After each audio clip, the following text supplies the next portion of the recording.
ഇന്നത്തെ എൻ്റെ non veg routine കണ്ടാലോ. അപ്പോൾ ഇന്നലെ രാത്രി മുതൽ വാങ്ങാൻ തുടങ്ങിയാണ് കേട്ടോ. സൂഫി മന്തിന്ന് മറ്റേ ഷവായ മന്തിന്ന് കേട്ടിട്ടില്ലേ, മസാല ഷവായ മന്തി വാങ്ങി.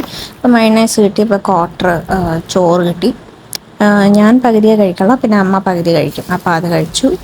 പിന്നെ മയണൈസ് ഉണ്ടായിരുന്നു, നമ്മുടെ നോർമൽ സാലത്തി ഉണ്ടായിരുന്നു. നല്ല ഷവായ ആയിരുന്നു കേട്ടോ. നല്ല മസാലയൊക്കെ ഇട്ടിട്ട്, സാധാരണ ഇവിടെ അങ്ങനെ അധികം കിട്ടില്ല, ഇങ്ങനെ മസാല അധികം ഇടാറില്ല. നല്ല മസാല ഉണ്ടായിരുന്നു കണ്ടോ, ഡ്രിപ്പാവുന്ന കണ്ടോ. അധികം ഓയിലൊന്നും ഉണ്ടായിരുന്നില്ല, എന്നാലും നല്ല ടേസ്റ്റ് ആയിരുന്നു. അങ്ങനത്തെ ഷവായ ആയിരുന്നു.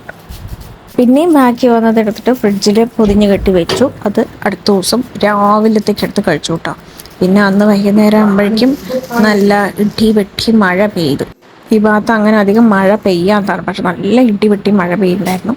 അപ്പോൾ തുടങ്ങിയ വിശപ്പാണ്. അങ്ങനെ വിശന്ന് ഞാൻ അവസാനം 2 പിസ്സ ഓർഡർ ചെയ്തു കേട്ടോ. പിസ്സ ഹട്ട് എന്നാണ് ഓർഡർ ചെയ്തത്. ഒരു പെപ്സി ഉണ്ടായിരുന്നു. പിസ്സ ഹട്ടില്ല, അതെ പിസ്സ ഹട്ട് തന്നെ. ഒരു ചിക്കൻ പെപ്പറോണി ഉണ്ടായിരുന്നു, പിന്നെ ഒരു ചിക്കൻ കബാബ് എന്തോ ഒരു പിസ്സ ഉണ്ടായിരുന്നു കേട്ടോ. അമ്മയ്ക്ക് പോർക്കാണെന്ന് പറഞ്ഞപ്പോൾ അത്ര ഒരു താല്പര്യം തോന്നില്ല, അത് ഓരോരുത്തരുടെ ഇഷ്ടം. അമ്മ അത് കഴിച്ചില്ല, പിന്നെ ഞാൻ കഴിച്ചു. പിന്നെ അമ്മ ആ ഒരു ഡോ ഉള്ള അത് മാത്രം അമ്മ കഴിച്ചു. പിന്നെന്താ, അടുത്ത ദിവസം ആവോലി വാങ്ങിയിട്ടുണ്ടായിരുന്നു. പിന്നെ ഒരു 1/4 കിലോ മത്തി തരാൻ പറഞ്ഞപ്പോൾ അയാൾ ഇത്രയും മത്തി തന്നു. മത്തിയൊക്കെ നല്ല വെയിറ്റാണ്, നല്ല റേറ്റാണ് കേട്ടോ. ആവോലിയൊക്കെ വറുത്ത് കഴിഞ്ഞപ്പോഴാണ് അമ്മ പറഞ്ഞത് ആവോലി ഡാം മത്സ്യമാണെന്ന്.